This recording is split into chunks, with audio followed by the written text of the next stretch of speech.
বিজ্ঞান ও প্রযুক্তি মন্ত্রণালয় সংশোধনী নিয়োগ বিজ্ঞপ্তি প্রকাশ করেছে, যেখানে 2টি পদের মধ্যে 2 জন লোক নিয়োগ করা হবে এবং এই আবেদনপত্রটির সময়সীমা পূর্বে ছিল 30 জানুয়ারি পর্যন্ত, এখন তা বৃদ্ধি করে 6 ফেব্রুয়ারি পর্যন্ত করা হয়েছে। যারা এখনও পর্যন্ত এই নিয়োগ বিজ্ঞপ্তিটিতে আবেদন করেননি, খুব শীঘ্র আবেদন করে ফেলুন। আর যারা ইতিপূর্বে আবেদন করে ফেলেছেন তাদের আর কোনো প্রয়োজন নেই আবেদন করার। তো চলুন দেখে নেওয়া যাক কীভাবে আবেদন করবেন আপনারা। বিজ্ঞান ও প্রযুক্তি মন্ত্রণালয় যে সংশোধনী নিয়োগ বিজ্ঞপ্তিটি আছে, এখানে 2টি পদের প্রথম পদটি হচ্ছে অফিস সহায়ক, পদের সংখ্যা 1টি, বয়সসীমা হচ্ছে 18 থেকে 32, বেতন স্কেল হচ্ছে 8,250 থেকে 20,010 টাকা। শিক্ষাগত যোগ্যতা 8ম শ্রেণী উত্তীর্ণ বা সমমানের শিক্ষাগত যোগ্যতা, সুস্বাস্থ্যের অধিকারী হতে হবে। যে কোনো জেলার প্রার্থী আবেদন করতে পারবেন।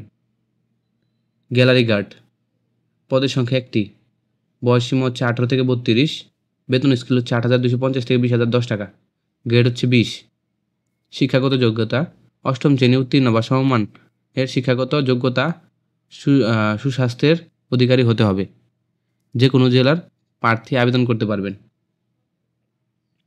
আবেদনের শর্তাবলী: আবেদন গ্রহণের শেষ তারিখ হচ্ছে 6 ফেব্রুয়ারি 2025।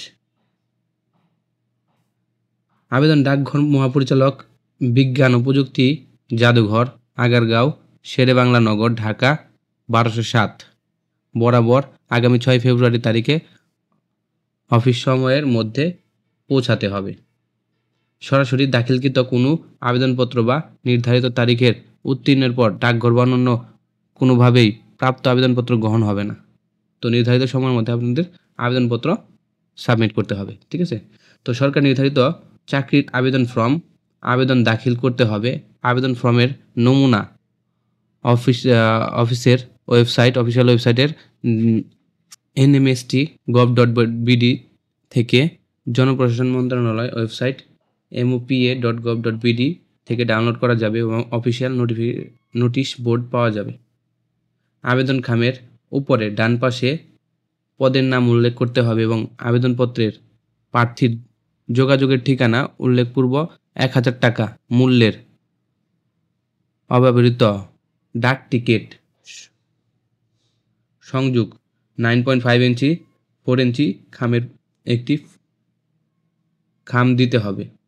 প্রার্থীর বয়সসীমা 6 ফেব্রুয়ারি 2025 তারিখে 18 থেকে 32 বছর হতে হবে।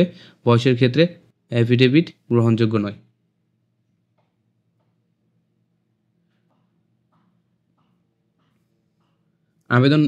আবেদনপত্রের সাথে বাংলাদেশের যে কোনো তফসিল ব্যাংক থেকে মহাপরিচালক, জাতীয় বিজ্ঞান ও প্রযুক্তি অধিদপ্তর, ঢাকা অনুকূল প্রার্থীদের 50 টাকার অফেরতযোগ্য ব্যাংক ড্রাফট পে অর্ডার জমা দিতে হবে। এছাড়াও পাসপোর্ট আকারের 3 কপি ছবি ব্যতীত আর কোনো কাগজপত্র আবেদনের সাথে সংযুক্ত করতে হবে না। পরীক্ষা হচ্ছে মৌখিক পরীক্ষার সময় জাতীয় পরিচয়পত্র সহ সংশ্লিষ্ট সকল সনদপত্রের মূল কপি প্রদর্শন করতে হবে এবং সকল সনদের সত্যায়িত ফটোকপি দাখিল করতে হবে। এছাড়া জেলার স্থায়ী বাসিন্দার প্রমাণপত্র হিসাবে ইউনিয়ন পরিষদ, সিটি কর্পোরেশন কর্তৃক প্রদত্ত নাগরিকত্ব সনদ ও জাতীয় পরিচয়পত্রের সত্যায়িত ফটোকপি প্রদান করতে হবে। চাকরিচ্যুত প্রার্থীদের অবশ্যই যথাযথ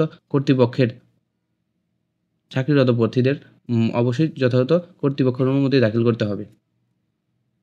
এই ছিল বিজ্ঞান ও প্রযুক্তি মন্ত্রণালয়ের সংশোধনী নিয়োগ বিজ্ঞপ্তি। যারা এখনও পর্যন্ত এই বিজ্ঞপ্তিতে আবেদন করেননি, খুব শীঘ্র আবেদন করে ফেলুন।